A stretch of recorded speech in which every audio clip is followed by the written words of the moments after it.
what's going on, everybody? Today we have a special guest, one of Brooklyn's most illest MCs. You might know him from Sirius XM satellite radio as a host on Shade 45. Let's give it up for Dstroy. Welcome to the show, man. Thanks for taking the time out of your busy schedule and coming to chill with us. Absolutely, man. Everything's been great. I'm excited to be a part of this and anything that has to do with culture where humans could talk about things that they're passionate about. Hey, I'll show up. I appreciate it. So you've been in the game for years, man. How did this all start, and how did you get the rap name Dstroy? So, first and foremost, I started as a little girl in the United States of Yugoslavia, and my dad, he told me to shave my chest and be out there and be a great human being. I went into a record store. A DJ called Tony Touch was DJing, and I didn't have an MC name or any rhymes, but I told him I rapped, and he was like, "Come tomorrow with some rhymes and an MC name." And I thought of Nice and Smooth, Kid and Play, Tony Touch, and Dstroy, which is what I signed one time in a fan letter for a group called Lighter Shade Than Brown, where you'll get a free CD or cassette at that time if you mailed a fan letter. So Dstroy is what worked out, and I fell in love with it, became an MC on mixtapes in New York City. From that, went on and formed a group under Barbito of Stretch and Barbito's record label, which was Fondulum, a group that I was in called The Arsonists. And that was a great fun ride, a lot of touring throughout the whole world, fist fights and stuff like that.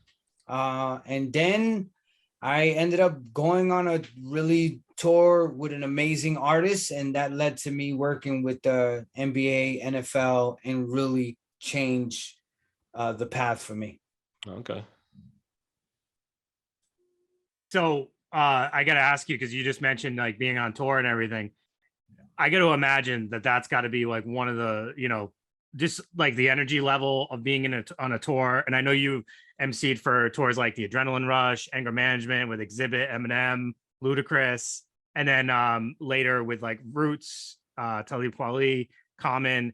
Like, what is that energy like? And what do you would you prefer to always do that, or do you love like doing the radio?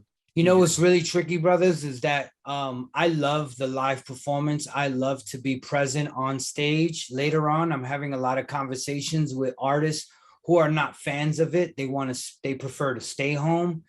Me, I'm super driven to the live component. Like, being on radio is a beautiful thing because I know what I bring to the table when it comes to interviews, engaging, comedy, and all that stuff like that. But being on stage, wiling out, being a madman, everything that my parents had unprotected sex for me to be is probably ideal to be on stage. I've done a lot of cool things though, but on stage is really cool. And I like that you mentioned Adrenaline Rush, that I am on this side where I interview artists. A little bit of homework goes a long way when interviewing someone. So kudos to you, brother. Thanks, man. I just got to ask you, which of those tours was like one of your best experiences, and any crazy stories? Yeah, of course. So one of the highs and lows, the highest where I felt the greatest and I felt the lowest was the Eminem and Anger Management tour. It was 6 months, all arenas, with big artists. Anywhere you went with the laminate, you were gold. You can go into anything. You were good. Everybody in the towns that it was coming in was great. And it was tough because I wasn't on the bill. I was there was a group called Executioners, a DJ outfit, and they brought me up as their hype man on tour. And I had to pay my dues. Even though I was on the greatest tour, I was still fighting for like respect, you know what I mean? So it's different from rapping because I battled. So I would battle my ass off if that was all I needed.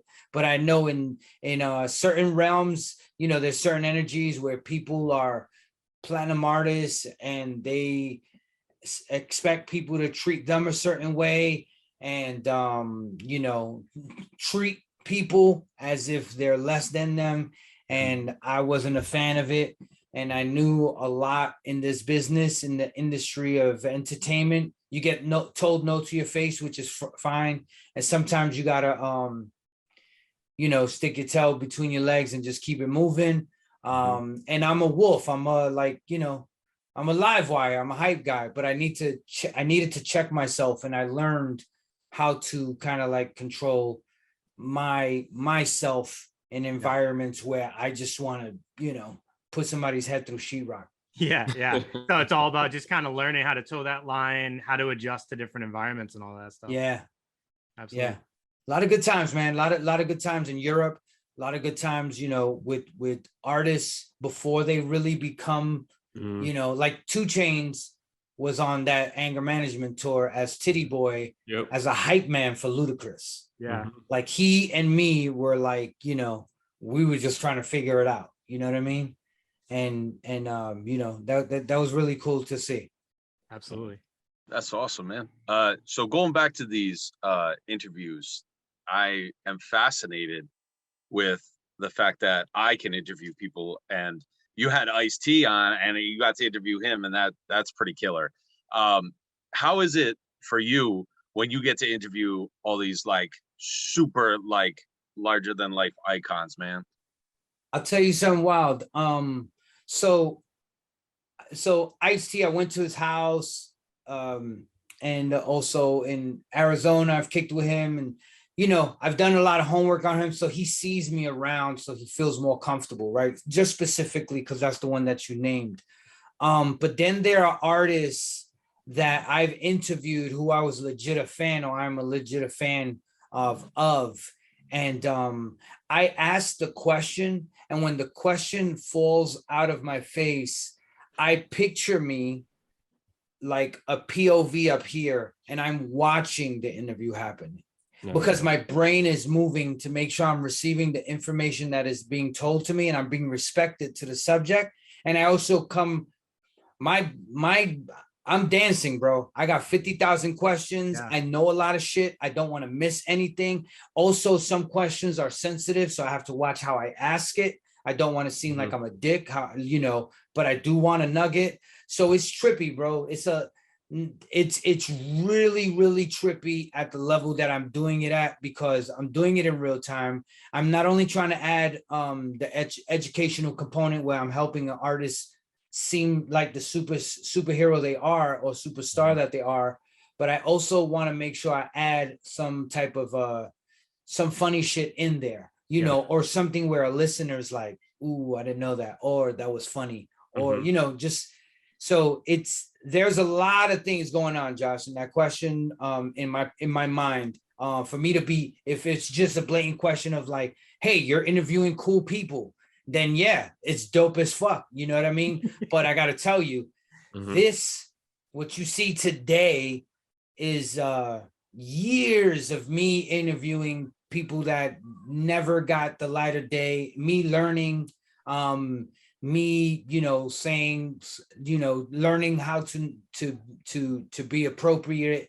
There's a lot of things. And at the end of the day, what we, or me specifically, I want to elevate what I love, so.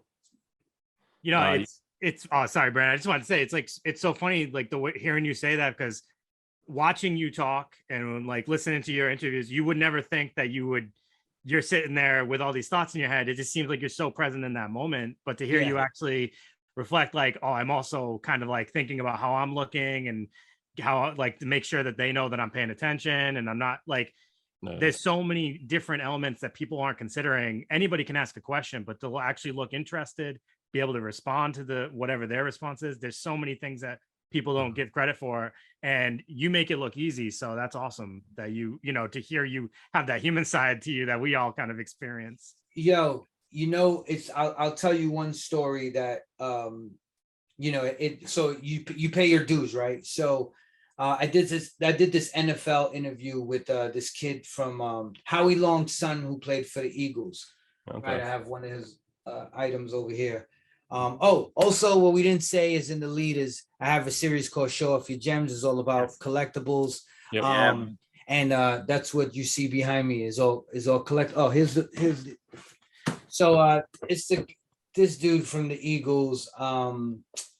damn, I forgot his first name. However, I interview him. Everything went well. When you interview athletes, right? A lot of them, all of them have agents, and they all give their time for money, right? So, this brand has you for 15 minutes because they pay this dollar amount for your attention, right? In some of the scenarios, most of the scenarios, the athletes, when they're done with the interview, they're done. Like, they're out, right? No, they don't. If it hit the 15, they're out, fam. They don't got no time to do the photo, none of that. Cool. So this one athlete, this one dude, he starts signing autographs to everybody in the crowd. And when he's signing autographs, it's really cool. And then an adult comes by and he gives him a helmet and says, hey, can you sign it in a specific area, not using the same Sharpie you were using with all these kids? And now the player's like, come on, bro. Like, it's not that serious. Let me just hit this. So he's like, okay. So, the fan is like bothered by that, right? And I'm tripping because I'm standing right next to the player like, yo, this is kind of a cool scenario. Don't be so difficult about it. He gets back the helmet autographed and he says, the fan tells the player, thanks, asshole. And the fan walks away, the player keeps signing autographs, and I'm there tripping. Like, I'm like, what? That shit just happened, right? He called him an asshole in front of all these little kids. And I didn't react. I didn't respond. I just chilled, right? And the athlete, he's signing autographs, and then he says, fuck this shit. And he goes into the crowd looking for this guy. Right now, this is an NFL player, bro. This is, this guy's fucking jacked. He's got a suit on and everything, but he's like a man's man, not like us four right here. This guy's like, man, like Thor type shit. So he's going into the crowd, and little kids are like, oh shit, we can touch this guy. He's like, get out of here. Yeah, mushing all these kids. And I'm seeing this whole incident play out, and I could see the guy, and I like want to be like, he's right there, get him. But I'm thinking of like, TMZ, somebody filming this shit, so I don't want it to happen. Anyway, he ends up not seeing the guy, so he goes back to the dressing room. So I, as a host, feel bad. It was on my watch that this happened, right? Yeah. So I say thanks everybody, and I go to the green room just to say, I'm sorry, like that sucked. So anyway, I go up to him, I stick my hand out, I say, hey man, sorry about that. He takes my wrist, he turns me around, and he puts me in a yoke. He chokes, he chokes me and lifts me up off my feet. So now the client is looking at me like, what did Dstroy just say right now to make him get yoked by an NFL superstar? Damn. And the guy tells me in my ear, he says, I wanted to fuck that dude up. And I was like, oh, so I just I'm laughing the whole time because I knew I didn't do anything. You know what I mean? Yep. And, he lets me down. The client is looking like, oh my God, what did he say? And he's, he clears it up. He's like, guys, Dstroy is great. It was amazing. Good fucking job, guys. And he walks out. And you just never know in the moments that things happen that you're just trying to be that professional person. And then the wolves exist. And we are like you guys are passionate and love what you do, but you want to do your thing to a point where you're like, you know what? I want people to watch it. I want them to receive it and say, you know what? Those guys are cooking up something that is professional. We sitting here, we got our cameras laid out, we got a mic, Joshua got his phenomenal hair, right. This is all something that we as a community are just trying to give better quality content to the people out there. So kudos to you. Definitely. So man, back in the 80s, hip hop took off with a new genre called horrorcore with groups like the Ghetto Boys, the Gravediggers, and it generated down from Memphis. What did you think about that style when you first heard it? So Gravediggers, they have bear witness as I exercise the exorcism, the evil that lurks. Yo, it was that one right there. So like it was happening. There was a group Flatliners, one of Russell Simmons' nephews. He actually did the music video with a noose around his neck on a tree, and he's rapping like that. It was some sick visual shit. But Gravediggers really took it. And then the guy from the line I just said, Shabazz the Disciple, became like my homie. Like we toured together. He'll come to the house, you know, and it was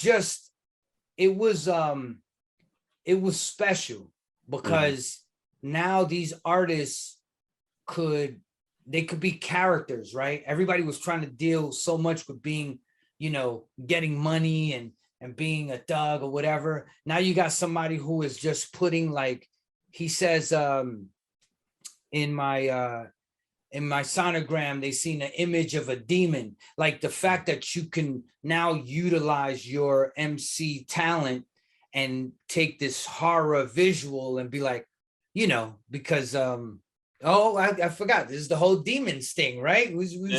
Yeah, this is how we came. So me being the kid, you know, it's funny, I was just talking about Ghoulies earlier, but you know, Demons was a classic film that I was that kid who always wanted to work in a record VHS video store, and I would clean everything and not get paid for it, and I'd still rent out movies, and then I'll get them dubbed, and then I'll watch fucking Demons forever. And you remember the big boxes, you know, I got some of the big boxes here.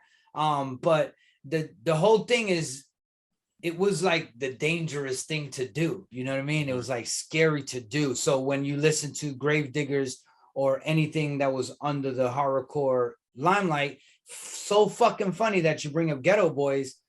Demons inspired the first song I ever did with under the name Arsonist.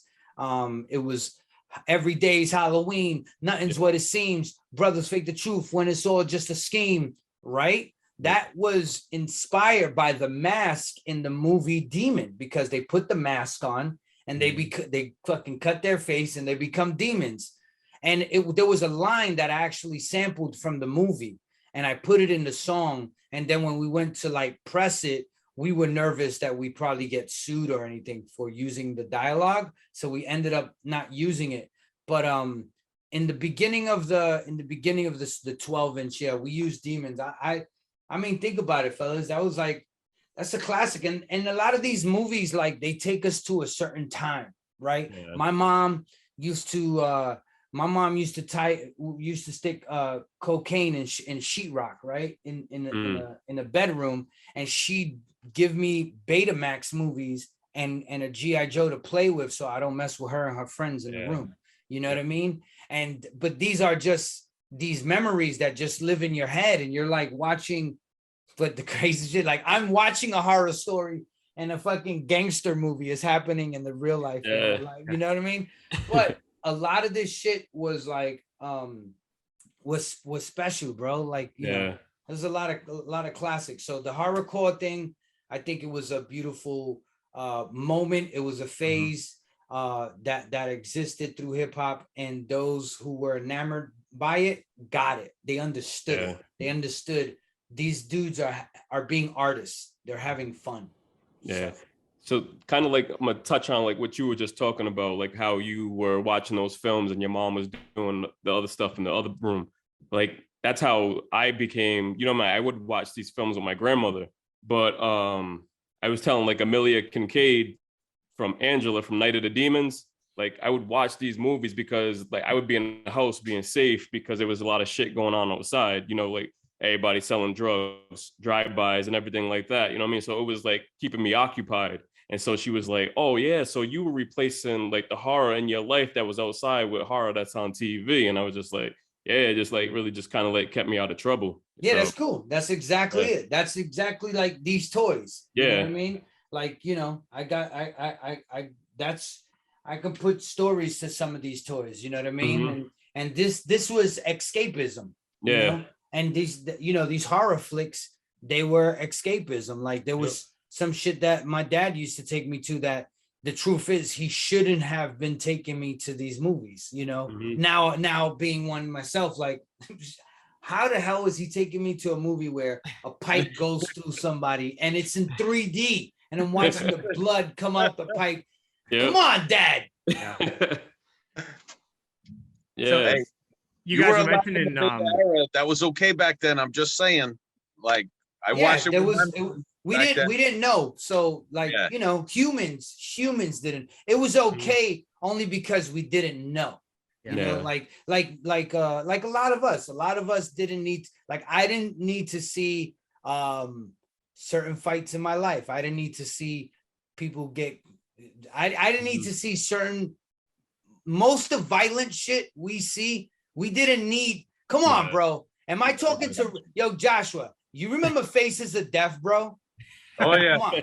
Oh yeah. Dave, Brent, y'all remember the VHS Faces? I watched Faces of Death before I even knew what anything was. It was, that was like a repeat rental right there from it was a rental. Video. Yeah, it was a rental. So I become, you know, I get older, and then there's like a phase in the bootleg VHS time of the late of like the early 90s, because I remember in my psyche it was like a late 80s thing, and then early 90s it comes again with the VHSs that Faces of Death cooks again.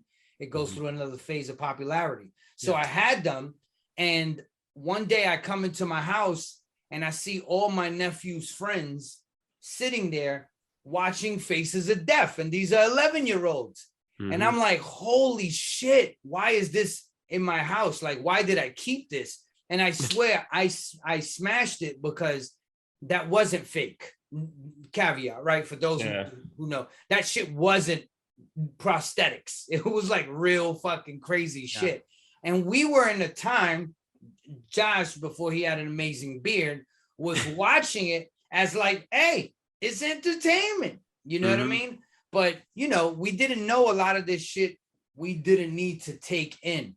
But that shit was just so far out there. Woo! Wow. So with we were talking about Gravediggers earlier, and that like crossover with movies at the time too. Like, I'll never forget that watching Tales from the Crypt Demon Night, and they play Suicide in the scene, one of the scenes with Jada Pinkett Smith, and I'm like, I love the album 6 Feet Deep. That was like one of my favorite albums at the time, and just watching that crossover with these movies that I loved was just like this perfect blend of like, it just felt like that was made for me at that time. So it's unfortunate that like their next album was more like dark fairy tale. Like I think it was called Fairy Tales, the Gravediggers follow-up album. You know, it was sickles and yes, sticks, the sickle and the pendulum or something like that. Yeah. So, and, you know, at that point so it's very tricky. So that's when the music industry takes you, right? So at that point, RZA wanted nothing to do with it. Prince Paul wanted, you know, a little to do with it. And then you have the guys who were in Stetsasonic. So Gravediggers was like a kind of a group made of other groups, right? And, you know, the second time around, it's not there no more. Horrorcore kind of fizzles out, you know. So it goes through a little tricky, you know, it kind of goes away, you know. And but you know, when you see it implemented in other cultural components like a movie that people respect, then you're like, okay, it arrived, it was here. And I like to see that. I like to see, because you know what, rap kids love horror movies. You know, everybody there's everything for everyone, you know what I mean? Not everybody's about selling drugs, you know, not everybody's about, you know, one thing. Like, we are all, and anything that could unite us, be it horror movies, be it music, be it sports, then that's beautiful, you know, because there's so many other ways we can divide ourselves, that to find a place like music or movies, then that's beautiful. I think that's why people, like what you're saying about like that meshing of like rap and movies, I think that's why people love those Jordan Peele trailers so much, because he takes a song that's like relevant to hip hop and pop culture, and then he like puts a twist on it to make it a little darker so it fits the. Well, absolutely. You know trailer, what? you know? If you want to entertain yourself, the Mission Impossible 3 trailer was Lauryn Hill's Ready or Not, like a flip. And that shit sounds so dope. But if you looked also, like a lot of movies that were coming out recently, a little pre Jordan Peele, they were taking classic 80s songs, getting it re-recorded, you know what I mean? Back in the, Save the Last Dance, not specifically that movie, but like Bring It On. And then these songs would have like a resurgence. Yeah. And I think Jordan Peele was like, let's make a horror version of I Got Five on it, which the Tethered is amazing. I fucking love that. I thought that was genius. Yeah, what he do? In that new film, Nope, he did I wear my sunglasses at night and flipped it. So like that was dope. And now I look for that right now. I look for that. I actually look for that type of shit, like remixes, more horror feeling remixes of bubbly shit. You know what I mean? Yeah. So like now, like we're saying, talking about all these films, like what are some of your favorite films that you like, horror films that you like? So Demons, I'm not gonna bullshit you. Demons was one that I would take to people's houses. And then of course, if you want to go down this there you go. you want to go down this road. Yep. That road, I got the Predators. I got a bunch of stuff here. But having the ability to live in an apartment building, watching a movie that would scare the hell out of you, and then your mother would send you to the store for cigarettes, and now you have to take a walk knowing that you just watch the craziest, most scariest shit. And now now I'm fucking nervous. Now, obviously, I was already scared of the crackheads and shit. Now I gotta see if this fucking Jason dude is around the block looking. And then my mom used to play this joke. So it's like, if you stay out late, there's a bald guy who hides behind cars and he looks at people. Like it wasn't true. It was just something she always used to say. So I'd be hanging out with my homies like, yo, anybody see the bald dude? Let me know, So the hood, and then there was a graffiti artist in New York who would paint silhouettes, and the silhouette would be on a wall and it'll look like this. So you just walk and you'd be like, holy shit, is that somebody there? Yeah. Bro, I was already a fucking wreck at fucking 8. Now you're gonna put this horror. I loved it. It's what keeps us alive. You know what I mean? Are you a fan of those horror movies that like depict like the New York City, like the gritty New York City, like Maniac, Basket Case? Yeah, like come on, bro. You're talking about you talking to a kid who would go visit friends he didn't like just because they have Fandango. You know what I mean? I was like, oh man, this shit's crazy, and it was like a behind the scenes of it. The Fandangos were, and you got to think about, because you got me thinking now like Reanimator and all those other crazy canon pieces.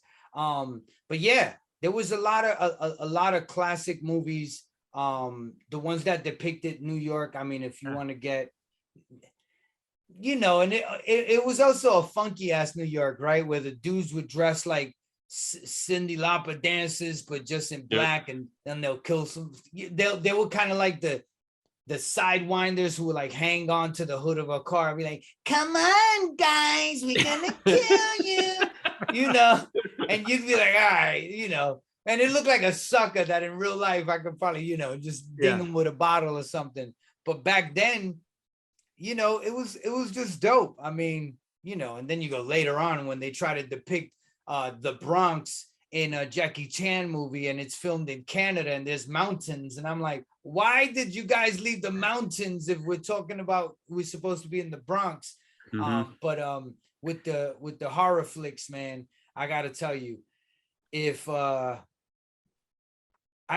revert back to them now, and I'm sure you guys do the same thing, and you be like, sometimes they're so bad they're good. Oh yeah. That's an entire segment I do. Yeah. A lot of people like those high budget, and I'm like, there's a $5 bin, a $1 bin, and a like made in your basement bin, and that's where I'm going. Yeah.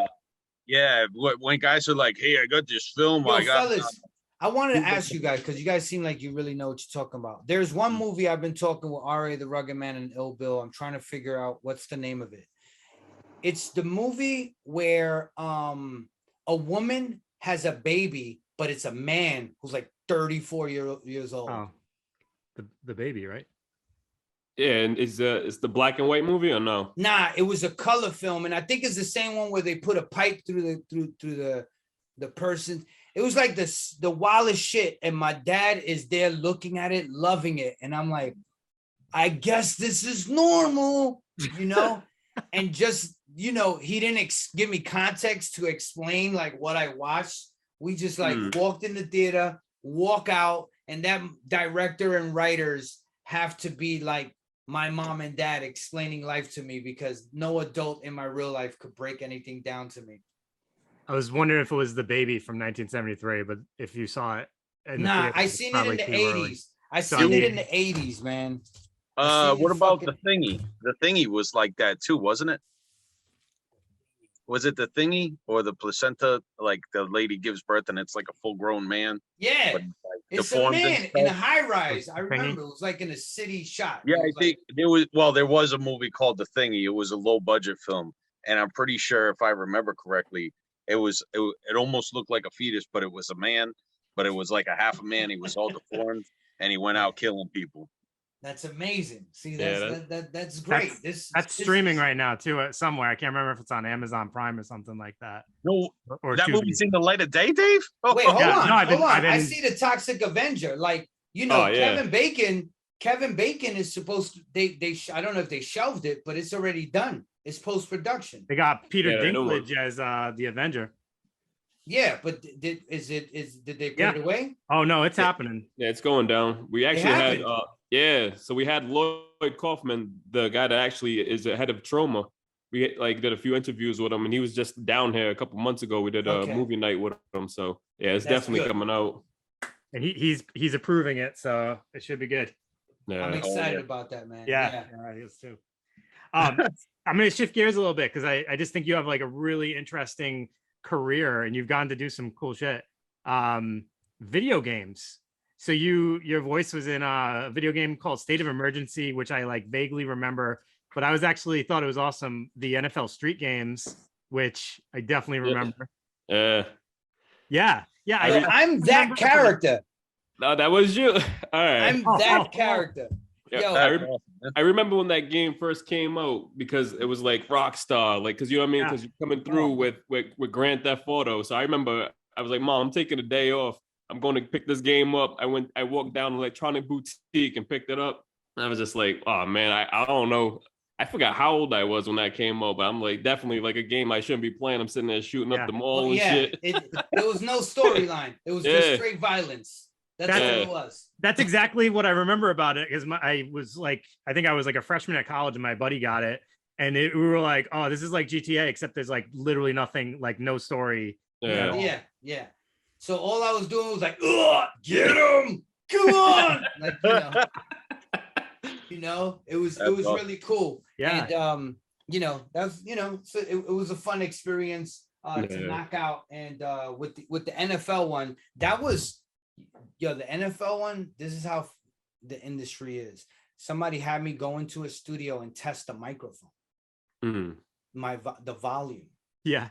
So I was just like, come on, let's go. Hey, come on. And I would just say lines, and you don't stop, right? I would just do that. And they'd be like, all right, cool, we got it. And then a year later, engineer has to engineer this for the video game and says, yo, D, I think I'm doing something with your voice. And I'm like, what are you talking about? It's this NFL thing. And I was like, what? So the game comes out, and I find out after, like when you get a touchdown, you hear my voice, and it's all like, come on, get it. And they had to pay me after the fact, Dude, I actually remember that. I remember your voice playing that game. Now that you say that, that is so funny hearing you actually say those lines. Yeah, I never heard your voice. I never scored anything on that game, so Yo, what's up with the Mogwai Netflix cartoon? Like, is it gonna happen? I think there's talks of it. So, because I know there was a lot of talks after that Super Bowl commercial that they had when Gizmo and everyone was back out, and for Mountain Dew. So I know they were trying to push some other stuff going on. So they're talking about doing a part 3. You know, and actually this was before. So because I read into it. So it's an Yeah. animated series that takes place before they get a hold of the Mogwai. Oh, So they're okay. trying to give us like an early one. I mean, it'll probably be super kiddie, you know, maybe. Mhm. But I need violent gremlins, fam. Yeah, But that's- exactly. You know, Yeah. you guys were talking about horror. I don't know if you can see this. I'm a big Simpsons fan. Mhm. And these are all my Treehouse of Horrors. Oh, okay. Nice. You know, I have a whole other area that I can have more of them. But yeah, to all my Treehouse of Horror heads. Yeah. Dude, Yeah, they said the new Treehouse of Horror that's coming out this year is going to be based off of Pennywise, the It story. So nice. there you go. Very cool. Dude, that's awesome. My son just found The Simpsons, so the past 2 months have been nothing but Simpsons in my house. Mhm. And he's Nice. walking around and he's like, "Dad, dope," and like he just keeps doing it over and over, and it's driving me. It's driving me. I'm all about it, B. If Simpsons, Transformers, like I'm all about it. So that let me ask you this question. You have Showoff Your Gems, right? The Correct. YouTube channel, and you got some really cool shit on there. How did you get that started, man? So during the great pandemic of 1978, I was on a live on Instagram with Crazy Legs of the Rocksteady Crew, one of the legendary B-boys. Nice. And I already know a lot about him. So I was like, as we was just talking, I was like, yo, do you got the photo with you and Madonna grinding? And he was like, yeah, it's right here. And then I was like, yo, do you got the photo of you breakdancing in front of Queen Elizabeth? And he was like, yeah, it's right here. And then my phone died. Of course, you inject a bunch of funny moments and shit. And when my phone dies, I'm like, fuck it, I'm gonna just go to sleep. When I wake up the next day, I get a lot of DMs and texts and Crazy Legs hitting me like, yo, we got to do that again. And I'm like, like I felt it immediately. So I took everything out of bins and I set everything up as you see in another section of the house. Then I had a leak. And the first day I was going to film with Crazy Legs, all the shelves fell, man. Oh, it tore me up, fellas. I was like talking to my boy, and he was like, "Yo, D, you're taking too much shit right now. You got to take it easy. Don't do it." And I just went and did it anyway.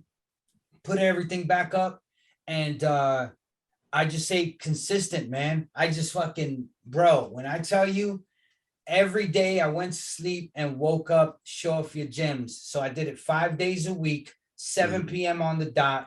And I'd call every hip hop legend, actor, stand-up comedian I knew. And I did about 300 episodes. And the community came out so big for it.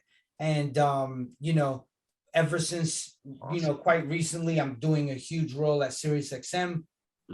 So I've been putting a lot of energy on that. So I'm looking at coming back again with Showoff Your Gems full-fledged in September. Nice. Again, it takes a lot of work, but guys, we got to stay happy, right? Like, Definitely. That's it. You gotta keep doing stuff. So, what's the craziest thing and the coolest thing you ever seen doing that?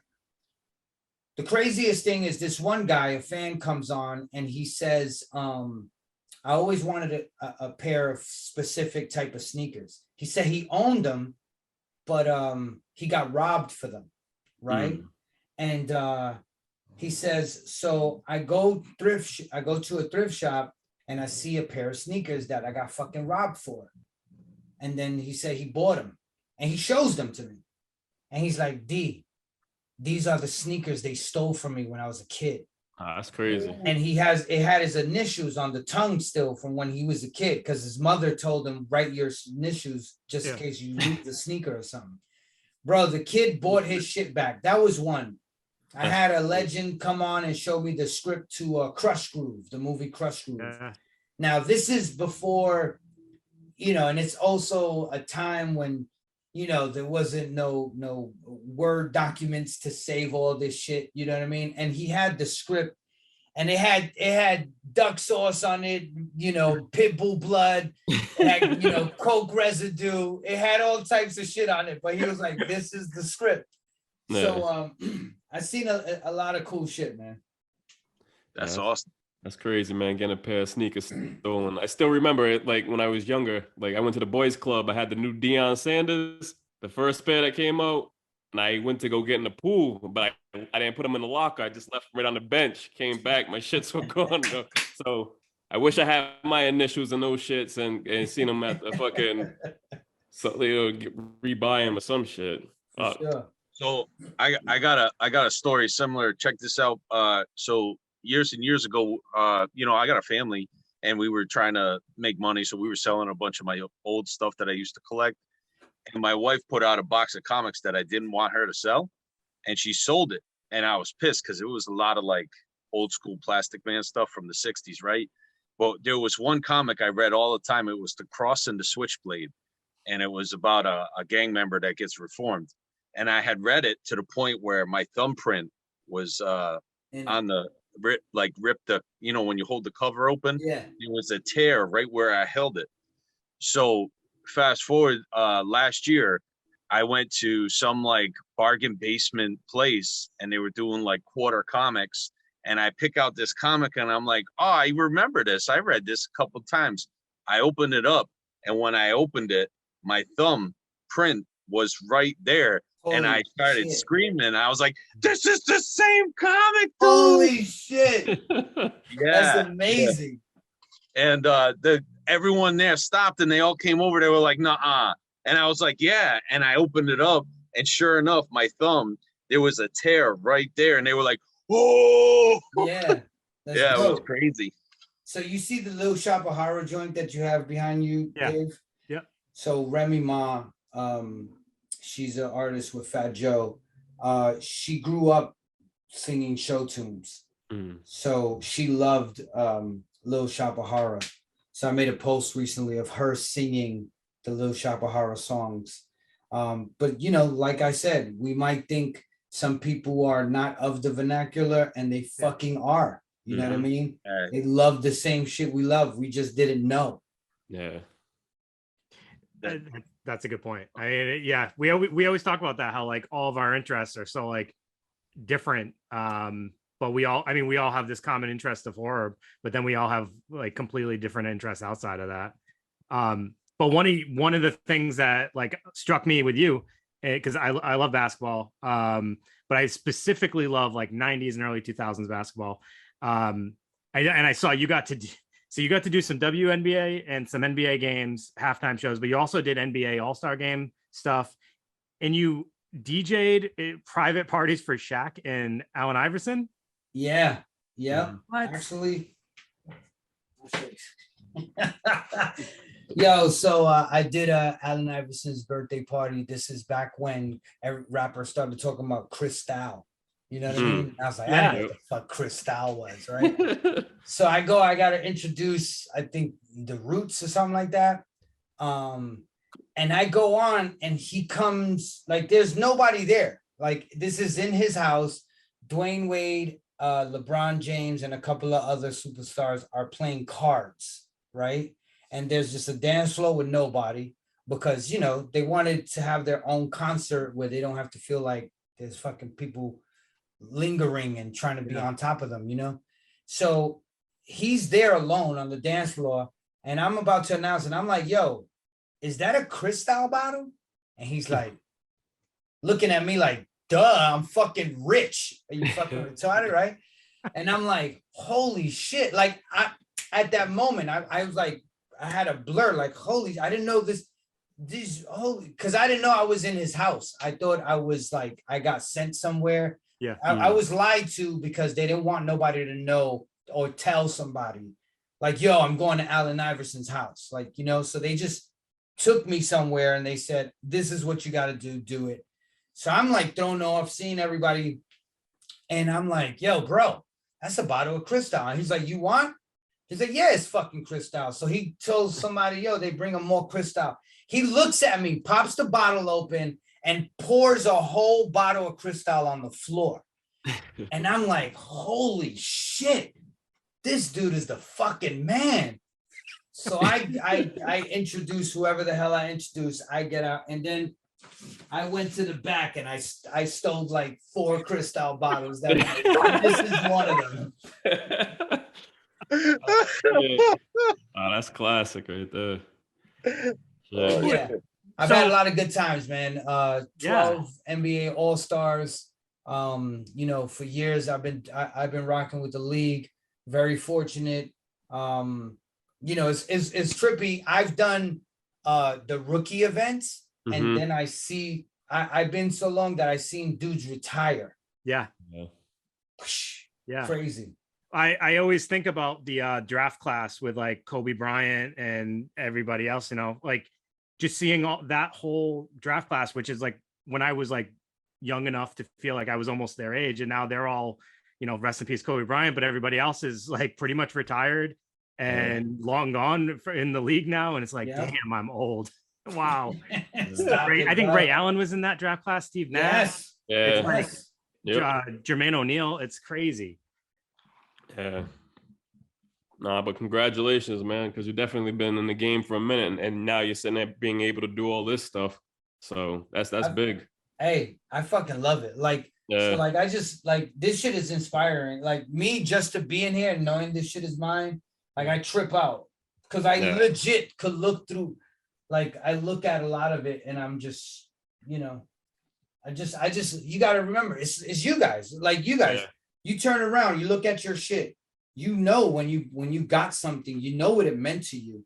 You know, and you know what's beautiful, fellas. And I know you talking about being older and all that stuff, but the fact that we are here, we made it. We survived the KB toy stores, the Toys R Us, the Virgin Records. We survived the crack era. We survived so many things. And here we are, 4 gentlemen talking about things that they love because they just fucking love it. How amazing is that? Yeah, and that shit comes full circle too, because it's funny because growing up, I would sit there and go all the time and go get those like the WWF action figures, right? Yeah. So like growing up, me and my brother, we would sit there and go to the KB Toys, Toys R Us, searching for those toys because a series came out. You're sitting there like, damn, we're Stone Cold. You can't get Stone Cold. We got to fly down to Ames or somewhere else to pick it up. My mom sitting there going crazy, getting them.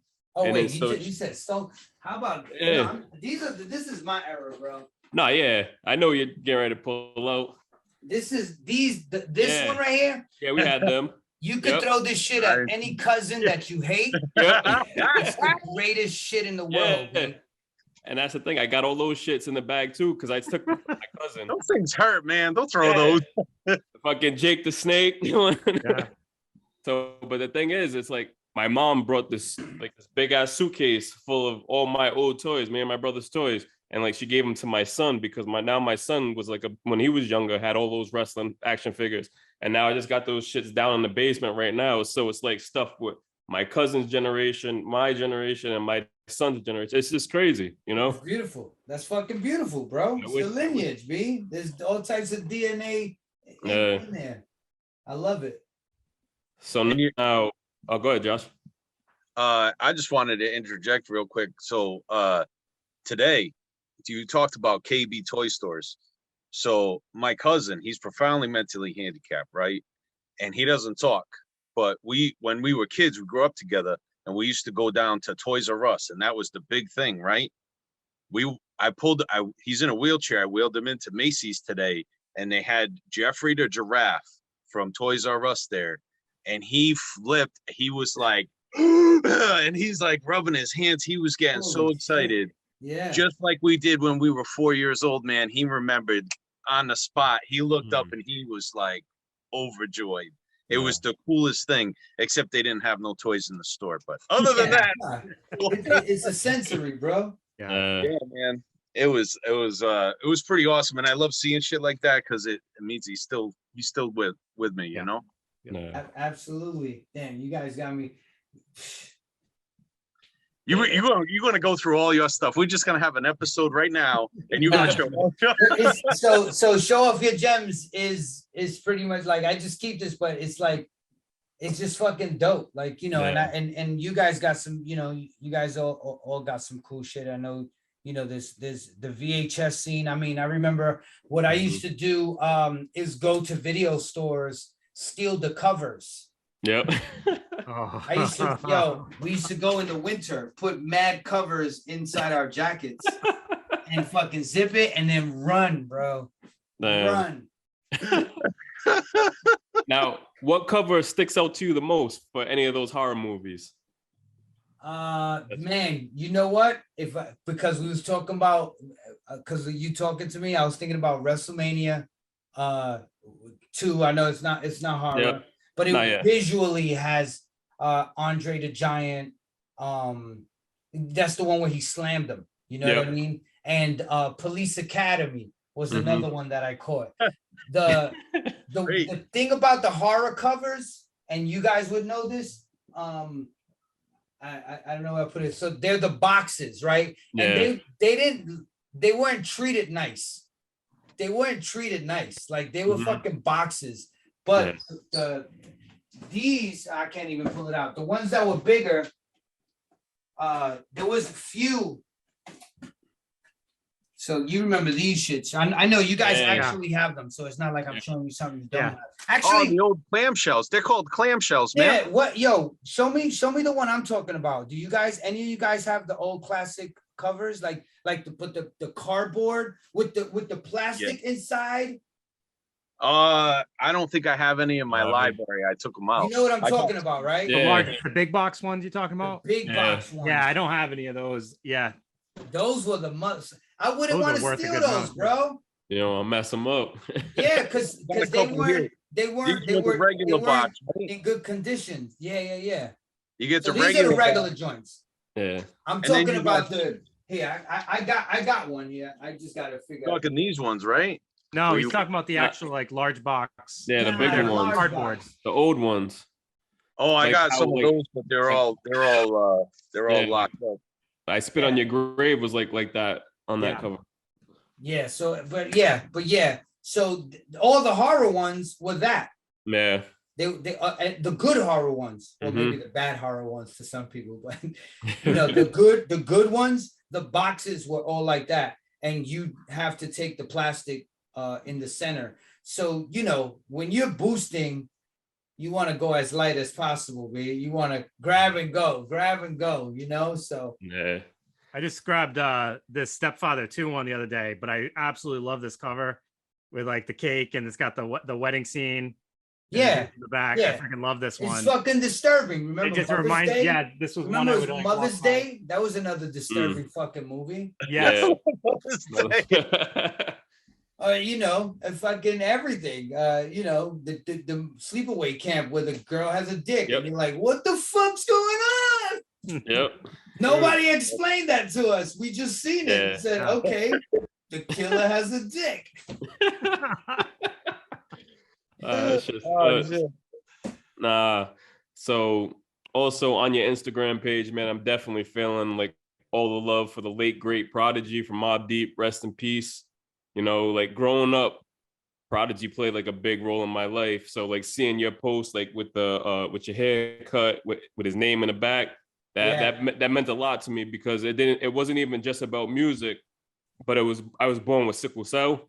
Mhm. So he was that figure that I looked up to and was able to say like, oh man, this dude's living a normal life. And like at times, like, you know what I mean? When I have those crises, the shit hurts, you know what I mean? And so it's like, damn, seeing him kind of going through this shit, like, I'm like, all right, maybe when I get older, I'll be fine just like this dude. So, you know, I didn't know that he had sickle cell, but until like Pac dissed him and was like, don't want to, you niggas got sickle cell or something. I'm sitting there listening to a Walkman. I'm like, is he talking to me? Because at that time, the only people that I knew that had sickle cell was me and my brother. Yeah. And so like growing up, I was just like, damn, finding out, like I said, about everything with Prodigy and like him kind of like talking and saying like what to do, like how to eat better and how that stuff kind of help you, man. So that definitely, you know, that post, I was like, oh shit, definitely, man. I miss that nigga. Well, you know what, man? I got to tell you, it's like a lot of these individuals who we were coming up watching from music to film, You know, we looked at them as heroes, pillars, you know, individuals who were doing their thing. And then when you find, like, as you get older, that they're real human beings who are going through some things, it empowers us sometimes, you know, like, you know, we feel seen, we feel like we're part of the conversation now, or like, you know, you go and you walk around with a certain type of shirt and then somebody gives you a head nod. Yep. Like, oh shit, you know, here we are, we're one. You know what I mean? That's pretty fucking cool.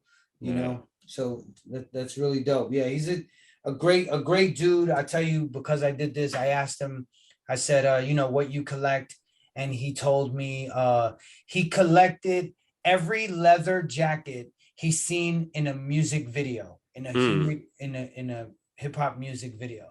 He said, I bought every leather jacket. And this was before I did Showoff Your Gems. Like, I was just legit asking artists, like, yo, what do you got? You know, and they'd be like, what the fuck are you asking for? You know? You know? But yeah, great guy. That's dope. So, all right, so you also have this segment called Rec Room, where you had guests give recommendations. So let's put you on the spot. Give us some listeners and us some recommendations, man. Man, you know what? I'm gonna be cheesy with it. What I recommend is everyone finding that huge opportunity to do anything that brings a smile to your face. You know, a lot of us work hard, we go through a lot of shit, and real life happens. But the only people who understand how to make ourselves happy is us. So I recommend people going out there and doing what it is that makes them happy. And if that is watching a horror flick, or writing one, or going to other communities that want to talk about this shit, I highly recommend that, because we all need to have some escape, vent, and feel like we're alive. Yeah, definitely, man. I like that. Appreciate that. So, man, I know you're busy and you got a lot going on right now. You want to tell the listeners where they can find you? Absolutely not. Listen. Everybody out there, stay freaking amazing. To you, three individuals, thank you so much for your time. You know, I know Dave wasn't big on deodorant today, but that's his thing, guys. Hey, gotta embrace I'm it. natural, man. He's living on the edge, bro. Listen, he's telling me to put mayonnaise in my armpits too, and I'm like, fuck it, let's do it. Oh shit. All right, y'all. Dstroy, I recommend everybody, if you have the opportunity, if you're a collector, hit me up at Dstroy on Instagram, and you know, I'll have you on my series. I can't wait. I got a lot of wonderful, talented individuals who collect and are artists and celebrities and do what they do. But I have personal relationships, so when they come on, they reveal, because I want to make sure everybody's comfortable with showing off their passions. You know, some people are closeted collectors. You know, they're like, I don't want nobody. I had one rapper that I went to his house, and this dude had crazy dope shit. And I went to his house to watch a UFC fight, and we're watching a UFC fight, talking like, you know, aggressively and shit. And I'm like, holy shit. Anyway, so we go back, and then I have him on my show because it's like 3 years from that date. I'm like, yo, bro, you got a sick collection. Then he started showing some things, and somebody wrote in the comments, yo, you got toys? And I think the way he received it was like, oh, wait, hold on. He's calling me a pussy. You know what I mean? Like I think he was like, wait, hold the fuck up. What? And then he just sat down, and he like shut down. Like he was like, D, if you want to see stickers, I got like some stickers, you know. And I was like, bro, you gotta hope. And I didn't want to reveal that on the, you know, on the live, because I didn't want to make him, you know, I didn't want to hone in on it. You know, some people got those insecurities, man. But yeah, you know, continue doing what you guys do. Thank you so much for involving me in this. And you know, here, hold on. There you go. Yeah. There you go. All right, man. Thank you, I man. appreciate it. So listeners, definitely check out Dstroy on Shade 45 for some dope interviews and everything like that. Like you said, him up on social media. and appreciate it, guys. Have a good night. Yao Ming.